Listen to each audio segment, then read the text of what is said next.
सध्याच्या या कलियुगामध्ये झटपट पैसा कसा मिळेल असा प्रयत्न प्रत्येक व्यक्ती करत असतानाच विना कष्टाची तुंबडी भरण्याची सवय माणसाला कोणत्या स्टेपला घेऊन जाते याचं ज्वलंत उदाहरण म्हणजे जुळे सोलापूर येथील वैद्यकीय अधिकारी डॉक्टर राखी माने यांच्याकडे प्रहार संघटनेचे अजित कुलकर्णी आणि MD न्यूज चॅनलचे पत्रकार सैफन शेख आणि सत्ताकारण ऑनलाईन न्यूज चॅनलचे पत्रकार रणजित वाघमारे या तिघांनी मिळून कट कारस्थान रचून या डॉक्टरांकडे 2 कोटी रुपयांची मागणी केली आणि सातत्याने बदनामी करणाऱ्या बातम्या प्रसिद्ध केल्या।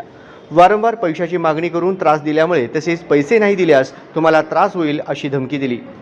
समाजसेवेचं कातडं पांघरून फिरणाऱ्या प्रहारच्या अजित कुलकर्णी याने उपसंचालक पुणे येथील डॉक्टर राधाकृष्ण पवार यांच्या कार्यालयात जाऊन 2 कोटी रुपये देण्यास सांगितले, परंतु पैसे न दिल्याच्या कारणावरून या बनावट समाजसेवकाने आणि तथाकथित पत्रकारांनी संगनमत करून पैसे न दिल्याच्या कारणावरून चॅनलवर बातमी प्रसिद्ध करून बदनामी केल्यामुळे त्यांच्यावर सदर बाजार पोलीस ठाण्यात गुन्हा दाखल करण्यात आला आहे। त्यामुळे सर्वत्र सोलापूर शहरात खळबळ उडाली आहे। अधिक तपास पोलीस निरीक्षक ढवळे करीत आहेत।